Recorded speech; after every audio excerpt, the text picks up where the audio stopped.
Coming up on City Spotlight, we are on location for this second episode on Martinsville. We'll talk with high school math teacher Paul Penrod, first grade teacher Sheri Kupferer, David Wilson, pastor of Martinsville Bible Church, and Jason Kupferer, owner of Sadie's Restaurant and General Store, about their respective areas in Martinsville and what Martinsville has done for them in their respective areas. Plus, the importance of helping out the community. We are talking with community leaders in Martinsville next on City Spotlight.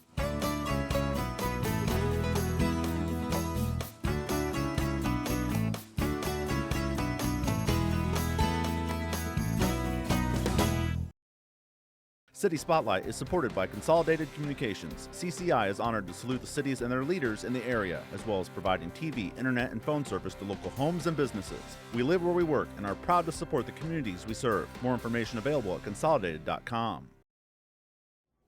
And welcome to another edition of City Spotlight. As you can see, we are on location for this episode, our second episode on Martinsville. And we're back at Martinsville Elementary School for this first segment here. We're going to talk with a couple of educators here in Martinsville. We have Paul Penrod. He's a high school math teacher at Martinsville Junior Senior High School. Welcome, Paul. Thank you. It's good to be here. Appreciate it. And Sheri Kupferer. She's a first grade teacher here at Martinsville Elementary School. Welcome to the program, Sheri. Yes, thank you. Hi. Appreciate it. Glad to have you guys on. You're both first-time guests to the show, and want to ask you guys to tell us a little bit about yourselves, and we'll have Paul go first. I've been teaching here for about 15 years now. I teach high school mathematics. I live in Martinsville and go to church here in Martinsville, so just a small town guy from Kansas, Illinois, and just loves living in a small town. We went from Kansas to Martinsville. That's not too far a move there. So yes. Very good. About 500 people average. So. All right, very good. Thank you for being on. I appreciate it. And Sheri, tell us about yourself, please. My name is Sheri Kupferer. This is my 13th year teaching here at Martinsville, and I am a native to the town. I've been here my entire life. All right, very good. So you're a blue streak for life. I am. All right, very good. In our first Martinsville City Spotlight episode, it was 3 months ago, we had Superintendent of Schools Joe Rogers on, so kind of got the overview of what the Martinsville School District is all about. You have an elementary school, you have obviously the junior, senior high. So I want to ask you guys a little bit about yourselves and what you teach here. And we're going to start with Paul first. Paul, you are a math teacher at the junior, senior high school. What do you enjoy about being a math teacher and or just a teacher? I teach all the high school math subjects, so when you go to some conferences, the teachers will kind of, razz you a bit about you have to teach so much different stuff. But probably the thing I enjoy most about it was, I remember when I was learning to be a teacher, seeing a video called Molder of Dreams, and a teacher of the year one year was named Guy Dowd, and one of his sayings was, I don't teach, he was an English teacher, he said, I don't teach English, he goes, I teach students.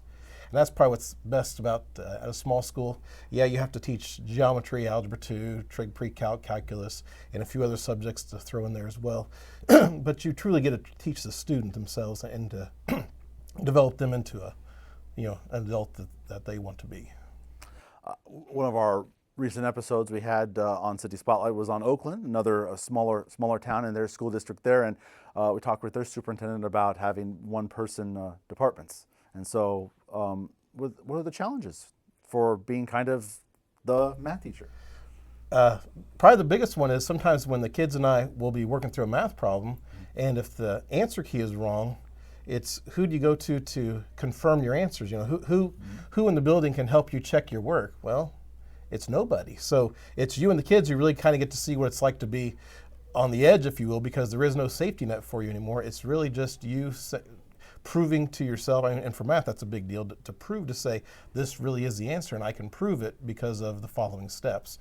And so yeah, it gets frustrating at times when you'd like to do something different with the curriculum and you're just overwhelmed with trying to keep afloat with all these different subjects, or kids walk in and you're trying to find your lesson plans and saying what are we doing today in here, And so there's certainly the challenge to it. It also, I can't imagine teaching the same lesson 5 times in a day, so you get the variety, which does kind of keep you young. So, but it definitely, it goes back and forth. It has its strengths and weaknesses, but I really do enjoy it. All right, very good. Glad to have you on today. Sheri, you're a first grade teacher here at Martinsville Elementary, where we're taping. What do you enjoy about teaching first graders or just being a teacher? I feel blessed to get to come to a job every day that I love. I am surrounded by 18 little kids that I adore. Every day is fun. Every day is different. Every day has its own set of new challenges, and I enjoy that about my job. And for you, you're a native of Martinsville. I'm sure it brings you great pride to be teaching in a building that you once went to. It does. I am currently in the classroom that I remember was third grade as a student, and I enjoy that fact that it's home. All right, very good. Paul, I want to ask you a follow-up, something you told me before we started taping, that one of the things you enjoy about teaching is maybe not necessarily the particular subject that you're teaching, but the joy of being able to see them grow. Why did you want to tell me that? Like I said, especially for a lot of my kids, will they ever use Algebra 2 or calculus in their life? A lot of them, not so much, but they still listen to you. I can remember several years ago at church having a conversation with one of my former students, and she remembered this little comment in passing I made about relationships, and she remembered that still 6 years later, and that stuck with me, that even when you don't think they're listening to you, they're really listening. And so you really get a chance to, year after year, build into them and to speak into them what some positive things for them and about what they need to be watching out for in life. And so you kind of really get to see that happen in the long haul, not just in the semester and the 1 year that you have them in class. They will see you year after year for 3 or 4 years. Thank you, Paul. And going on here at Martinsville Elementary School, prior to our taping of this segment here, was a teachers fair at the gym. There were educators from around the area, including you, Sheri. Tell us about the first ever teachers fair here. Yes, I had the opportunity to speak with kids in our building, 4th through 6th grade, about why I wanted to be a teacher and why they should go to school to become a teacher. So It was a privilege. It was a cool little video that they showed from another teacher from the area, and got the kids all really excited there, and the kids all got to go around, I guess, and talk to the different educators. So very cool. First ever teachers fair. Very good. Being in a small community, I'm sure you guys, based on some of the things you told me about yourself prior to our taping, you have many hats, different organizations that you're a part of. I'm going to ask Sheri first. You're a part of the PTO, and we interviewed Jordan Maxwell 3 months ago here on the first Martinsville City Spotlight episode. Can you tell us about being a part of the PTO, and also tell us about the STEM night that I believe Jordan told us about that was held in October? Yeah, I'm very active in the PTO. We have an amazing PTO for our small school. I'm proud to be on the PTO. We do a lot of things to support education and to help out the teachers in the classrooms. STEM night, I was able to plan and organize a fun night of science, technology, engineering, and math stations for the kids to go around with their parents and families. And they just went around, they did different experiments, they spoke with people in certain different careers. Marathon Oil came out. We were fortunate enough to have West Union bring in their different wildlife animals for the kids to hold and interact with. Great. Mr. Penrod came over from the high school and brought the new 3D printer for the kids to actually see objects being made. Awesome. So it was a really fun night for all the kids and their families. I understand. Before we started taping, you guys said it was a great turnout? Yes. Lots of people. It was a very successful night. Tonight is actually our reading carnival. Excellent. Sponsored by the PTO, where kids and their families can come and play carnival games that are all associated around a reading skill or a reading activity. And they can also visit our book fair and purchase books. And the thing that they love the most is the book walk, where kids get to win free books. And so our goal for tonight is that every student goes home with at least one book or more than one book for their library.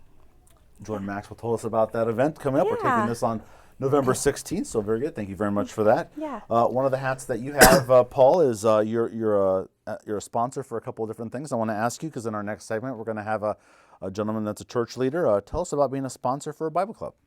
Well, the Bible club was started before I got here, and so when I came on, the sponsor at the time was getting ready to step down from it, and so she asked me if I'd like to take it. Before I came to Martinsville, I'd actually gotten a degree in church planting, so I was kind of excited about helping with Bible Club. It's a student-led organization where the kids come in, they bring a breakfast in, and they have a short devotional together, and just a time for some Christian believers to get together and as students and to just interact with one another and to have a short lesson together. You're a sponsor for something else. Why do you feel the need to be a sponsor in multiple organizations here in town? Well, again, it goes back to the whole, you want to teach students, and so you have to be involved in their lives. And as a teacher, it's kind of, the kids will see you as you're paid to do that, and really for some of the sponsorships you are too. But the more chances you get to see them in their lives, probably I think the more chance for influence you have on them. Years ago, I used to be the football coach, and I had a couple of students that I was also their youth leader at church, and so I'd see them 6 days a week with football, and then the 7th day of the week I'd see them at youth group. So we would see each other all the time, and so I mean, you literally get to watch them grow because you're with them every day. You knew them pretty well, maybe Yes. better than their parents Yes. All right, very good. I want to ask you, Paul, about something that you also told me prior to our taping, that 3 of your former students are now teachers here at Martinsville Elementary, where we are taping this. Why do you want to tell me that and share that with our audience? I think that's almost the culmination of what we try to do as educators, is not so much that they become educators, but that the students become active members of society. And to be able to rub elbows with them daily, I mean, do I have stories about them? Absolutely. But what I've looked at them then and said, those guys are going to be teachers someday, I didn't know, but it's interesting that you kind of change hats, where at first you are, their teacher, and you kind of tell them what to do. And then when they go to college, sometimes they'll come back and ask for help, and so you kind of become a helper or a mentor or tutor for them. And then now, like for these and for others, they become your peers, and they are with you in the workforce trying to, make a society better. And so I think that's really the great culmination that a teacher really gets to have more than anybody, is that you get to see people go from one stage of life to the full circle to become, they're now parents of kids.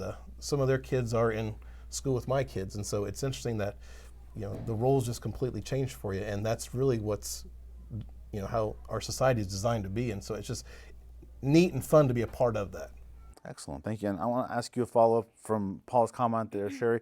Although you're not one of his former students, you did mention earlier in our segment here that you were a student here. Talk about being a local of this town and coming back and working, because not everybody, they choose their career or path field. They may move somewhere else and they don't come back to their hometown. But why is that important for, especially maybe in a small town, for people to come back and maybe, I guess, give back is maybe the words I'm going to use? I have always loved my community. I enjoyed going to school here as a student. I loved being a Blue Streak. I was active in high school, and I knew after college I wanted to come back here and stay where my family is, where my friends are. And I just think it's important for small towns to have people who are rooted here and dedicated to making them better and to help them keep growing and being successful. And I just wanted to be a part of that. Okay. I'm going to ask you one last question here, and it's kind of, I call it the homework question sometimes at the end of the interview. What do you guys enjoy about being a part of Martinsville, whether it be, you've already told me about being a teacher here in this community, but as a whole, what do you guys enjoy being a part of this community? And I'm going to ask Paul the question first. For me, growing up, we lived in one town, and then we went to church in a different town, and then ended up going to college in a different town. So for me now, the thing I have found the most joy in is that this town is where I'm fully vested now, that it's, it's where you work, it's where you live, it's where you worship. And so you don't just see these people in one relationship, and that kind of keeps you a little accountable too, that you can't make up a story about who you are, because they know who you are. They saw me Friday night coaching the game, and now they're going to see me Sunday morning. So I have to be the same person. And so that really challenges me to become a better person, more true to who I am. And also, like I said, you really get to build those relationships. One of the things I like a lot is that I remember several years ago I had to re-roof my house, and I called some former football players. I needed some help getting some work done, and they all came over one day, and we worked for probably 3 or 4 hours in the hot sun getting the job finished. And all they asked for was I take them out for dinner, which I was glad to do. And so it's just that small town, those little stories you have that, you're just building memories together, and so it's I guess why choose to stay where I am. All right, very good. And sure, I've probably asked you 2 or 3 times already, but you're a native of Martinsville, and you're a teacher in Martinsville. What do you enjoy about being a part of this community still after all these years? I love this school. I love the people that I work with. I am fortunate to work with the best group of teachers around. Like Paul said, it's nice to know that if you ever need anything, there's a whole community and a group of people there ready to help you. And the community always pulls together and does wonderful things to help each other out. Okay, very good. Teachers in the Martinsville School District have joined us here in this first segment of City Spotlight. We have Paul Penrod and Sheri Kupferer. We appreciate your time here on City Spotlight today. Thank you. Thank you so much. And coming up next here on City Spotlight, we're going to head to downtown Martinsville and talk with Jason Kupferer of Sadie's Restaurant and David Wilson of the Martinsville Bible Church. But first, let's take a look at some of the upcoming activities going on in Martinsville.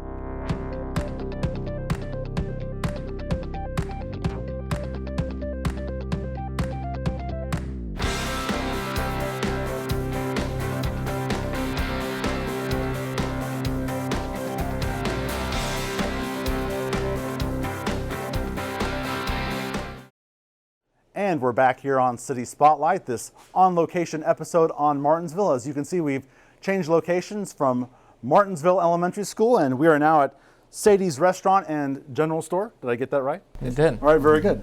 And we welcome 2 more first-time guests to the program to talk about their respective organizations and what they do. We have David Wilson. He's the pastor at Martinsville Bible Church. Correct. Welcome, David. Thank you. Good to be here. And Jason Kupferer. He's the owner of Sadie's Restaurant and General Store. Thank you. Yep, thank you. Gentlemen, thank you for coming on. Look forward to learning about your respective areas and being a part of this community. First-time guests to the program, you both are. Let's learn a little bit about yourselves, and we'll have David go first. Okay. I moved here 19 years ago in January from northern Indiana. I was a youth pastor up there, came down to pastor the Bible church here. We originally were on just around the corner. About 12 years ago, we built a new building, so we've been here in the community for 18 years, raised my kids here. They're now all grown and got grandkids, and they're all still in the community, so we've been here since then. What brought you to Little Martinsville, Illinois? Well, I was a youth pastor in northern Indiana, and the church here had a pastor for roughly 50 years, a Pastor Nika, and he had finally retired in his late 80s, and so they were looking, and so a mentor of mine from northern Indiana recommended me, and I came down, and the rest is history. I've been here ever since. Okay, very good. Thank you very much. And Jason, tell us a little bit about yourself, please. My name's Jason Kupferer. I'm married, have 3 kids. We moved to Martinsville about 12 years ago. Okay. And we kind of found this place or this community because we were looking for a place to open a restaurant or to open our business. And we found the building for that before we decided to join the community. So Let's learn a little bit about yourself. Let's learn a little bit about your respective organizations, and we'll start with Jason. Tell us about Sadie's Restaurant and General Store, please. Okay, we have been opened for about 2.5 years. We serve a variety of different things, and when we opened, we created a new thing into the community that the community didn't have, and that was something that was open in the evening to get meals at. That was one of our target things that we wanted to fill for the community. We have daily specials and regular menu items, full menu, and we're known for our home cooking, I guess. As a business owner and in a smaller town, do you find yourselves working alongside the other business owners in the downtown area, or if you want to elaborate about being a part of downtown Martinsville? We do a lot of different things with other businesses, even the other restaurant in town, and we partner for different community things, and then we always are kind of looking after each other too, so that kind of makes it nice. I had one part where I needed to get some packages out of the store that they dropped off at the wrong location, and I had the neighboring store come and watch my store so I could go get them. So it's very nice, nice tight knit. Okay, very good. Thank you very much. And David, tell us about Martinsville Bible Church, please. We're just an independent Bible church. We, as I said, about 18 years ago I came, we were about 70 people. We were in a 100-year-old building. We've moved out near the cemetery on Ridgelawn Road now. So we're out there. We have an Awana program for kids age 3 through 6th grade. On Wednesday evenings, we have about 80 kids come to that. We have a free dinner to the community, whoever wants to come in on Wednesday evenings at 5:30. So we feed them and then take the kids for the evening. So we've been out there doing that. We're involved in other things in the community, and just been active since then. Tell us about your church, your facility. Has it? Tell us how old it is, and have you made any recent upgrades to it? As I said, we built it about 12 years ago, and then we built on a new addition, a new nursery, couple classrooms, and a youth room in the back. We did that about 3 or 4 years ago. So we've been growing. We've started out pretty much a Martinsville group, and now we're pulling in from Casey and Marshall. So we got people coming from the whole county, and so we all get together, and so. It's become a little bit more a community church too. So, you kind of answered maybe my next question. Maybe you can elaborate some more. Ask Jason about what the role of the restaurant and general store is. What's the role of a church in a community the size of Martinsville? You said you're getting a reach from other towns as well. Sure. It's a place to worship. A place to gather with friends of like-minded. We're very mission-minded. We have a large part of our budget goes to missions.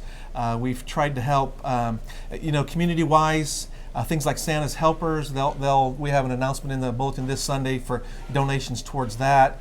We've helped some with Martinsville on the Move, the fair service. So we're all sort of pretty interconnected. So a lot of the churches in the community are out there and serving and doing things. We have folks come to us who are down on their luck sometimes and need some help, so a lot of those things. You find yourself, the church leaders in Martinsville, working together on various projects? Yeah, we have a Martinsville Ministerial Alliance. We probably don't meet as often as we should, but we have a fair service at the beginning of the Martinsville Fair every year. We have a baccalaureate service for our graduates, and then a variety of other times we'll get together. We get together and consult on the food pantry or some other things that go. If we do have folks in need in the community, a lot of times we'll contact each other and see who's helped and what we can do.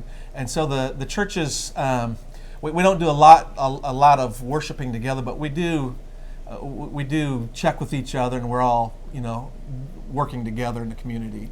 Okay, very good. So we've learned about your respective organizations and what you guys provide for the community. And in your case, other people from outside communities are coming. But what has Martinsville done for your respective business and or church? And we'll let Jason go. What has Martinsville provided for Sadie's? Mainly just a great positive environment. I mean, they were very welcoming and would offer even to help whenever we were building or if we needed anything. The city especially, whenever we were doing utility hookups, they did some things for us there that they probably didn't have to. And just little things like that just really hit it home and make us feel really welcome. Okay. And for you, David, what has Martinsville provided for you and your church?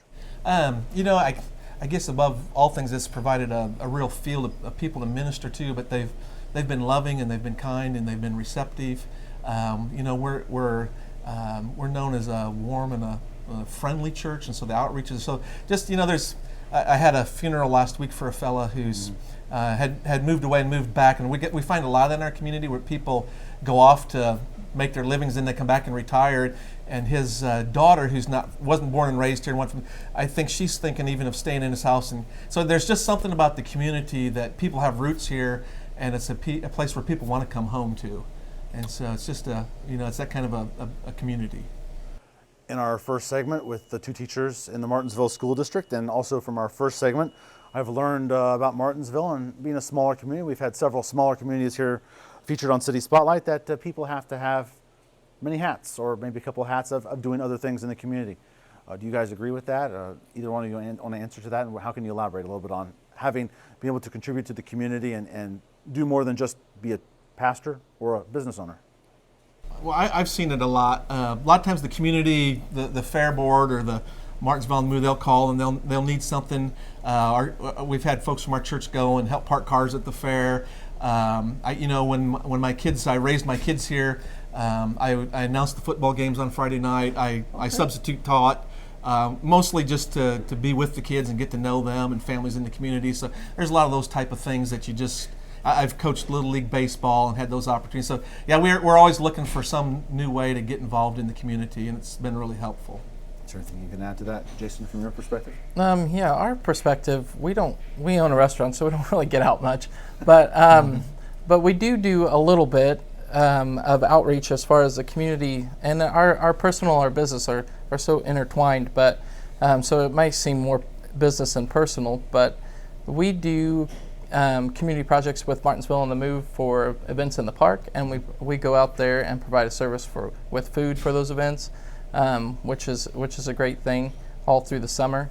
And then another thing that we do is we partner with people like Jordan Maxwell with the PTO.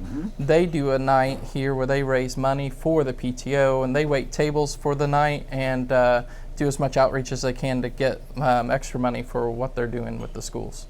You've talked about your respective organizations and how the community has helped support your respective organizations.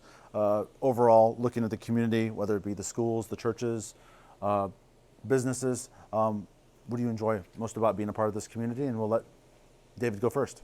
Well, like I said, it's friendly, it's close knit.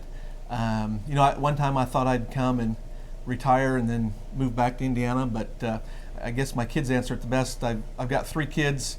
My daughter married a graphic designer from Chicago, and she's now teaching in the grade school here. My son was a internet security guy, and he's living in town and working at NAL. My other son lives. So all my kids have come home. I got 7 grandkids. So I'm not going anywhere. It's the place they wanted to come to raise their families. It's where I raised my family. So, why sometimes you wonder, but that's where we're at, and we wouldn't have it any other way. Thank you very much, David. Jason, what do you enjoy about being a part of this community? This was quite a bit of change for me growing up in the Terre Haute area, and where you know everybody and even know them by name for the most part. That has become very appealing to us over the last 12 years since we've been here. And our kids really love the school system and all the various activities they do around here, and it's just really nice raising kids in this community. You feel, I guess, I get more comfortable as a parent with them being in a close environment like this. So we've learned a lot more about Martinsville here on this second City Spotlight on Martinsville, and for first-time guests today, providing perspective from the school, from teachers, church leaders, and a business owner. We appreciate David Wilson of the Martinsville Bible Church. Thank you, David, for coming on. And Jason Kupferer of the Sadie's Restaurant and General Store. Thank you for coming on, Jason. Thank you. Gentlemen, it's been a pleasure having you on City Spotlight. Thank you very much. Thank you very much.